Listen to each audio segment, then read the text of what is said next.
I've taught people how to remember the order of the 27 New Testament books with this method, which somebody taught me, and I'm not exactly sure the roots of it, but I've adapted it every time I've taught it to wherever I was, the geography of the location. So if you're a parent or somebody that wants to teach people these New Testament books, figure out a way to adapt this to your town or where you go to church or some geographical parts. And that's what I did. And I've done it in different areas.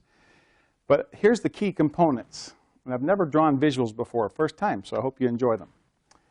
But you have to find a place first where the gospel is being preached. So I like to say, go to church, and we're going to have Matthew, Mark, Luke, and John. Okay, say them after me. Matthew, Mark, Luke, and John. And then when you leave the church, now you got to visualize this, at the back door, there's an axe lying up against the side door. And that would be the book of Acts. So Matthew, Mark, Luke, John, Acts.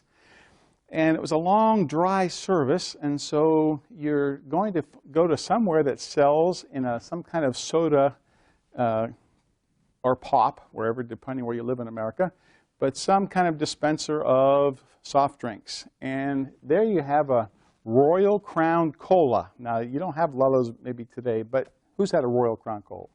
All right, okay. That's RCC. What do you think that stands for?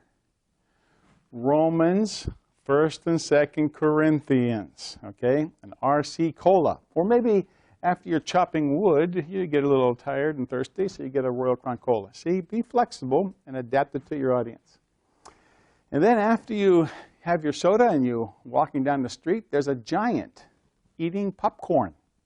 Or it could be Goliath eating popcorn. Or, you know, try and make some good visuals. Or it could be someone, you might know someone in your group named George. Or one of your neighbors. It could be down the street. So George eats popcorn. And that would be Galatians, Ephesians, Philippians, Colossians. Good job. And then after you see Goliath eating popcorn, you go down to some local school or sporting event. Anything where they're playing a sport, might be out in the ball field, and there's the cheerleaders. I really want to cheer in front of this video. We'll see. Okay, so here's the cheer. Thess, Thess, Tim, Tim, Tie. It's the only time I'm doing it, so watch closely. Okay? Thess, Thess, Tim, Tim, Tie. So Thess, Thess is 1st and 2nd Thessalonians, 1st and 2nd Timothy, Titus. And there's the cheer leader there. Ready? Okay? Whew, I got that out of my system. Now, and maybe what they're cheering for is behind the bleachers or somewhere in the ball field where they're cheering. So you got to make this all geographical. There's these two young fellows wrestling. See, wrestlers always have muscles. And so the names of these wrestlers are Philemon and James. Who do you think wins, Philemon or James? Philemon. You know why? He bruised James. So you got Philemon, Hebrews, James. Okay, so Philemon, Hebrews, James. Funny, I still do that in my mind because I can never remember is Philemon before or after Hebrews. No, I always know Philemon, Hebrews, James. All right. So poor James then was all bruised up, had to go home and rest, and had to go put on his PJs, striped ones. His PJs, PJJ, PJs. So 1st and 2nd Peter, 1st, 2nd, and 3rd John, Jude. So that's the J's. And the last book of the Bible is Revelation. So you're all set. So you practice these, but if you can give them these visual tags, they can help them to remember the books and put them in order. I've really tried to think of effective ways to teach the Old Testament books, but here's the way that I group them in my own mind. 5, 12, 5, 5, 12. Let's say it.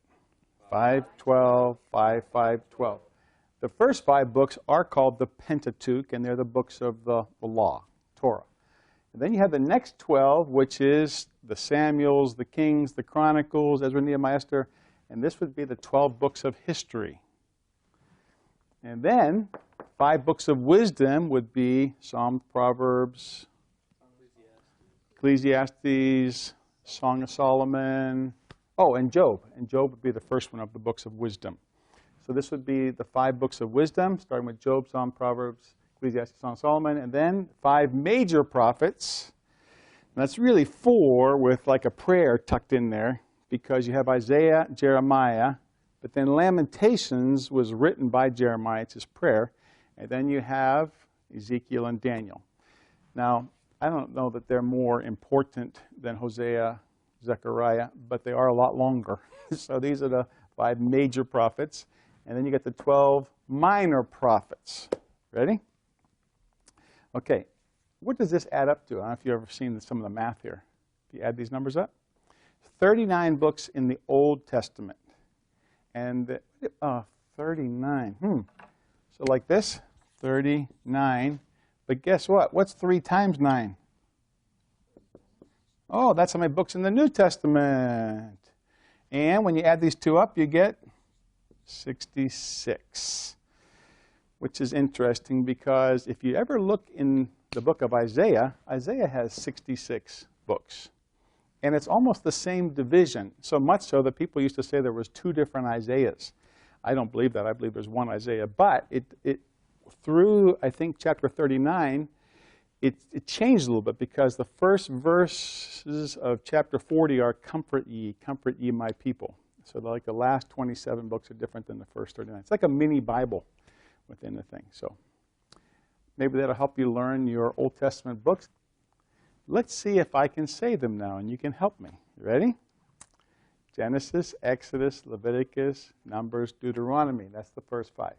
History, Joshua, Judges, Ruth, 1st and 2nd Samuel, 1st, 2nd Kings, 1st, 2nd Chronicles, Ezra, Nehemiah, Esther. That's our history books. Wisdom, Job, Psalms, Proverbs, Ecclesiastes, Song of Solomon. Major prophets, Isaiah, Jeremiah, Lamentations, Ezekiel, Daniel.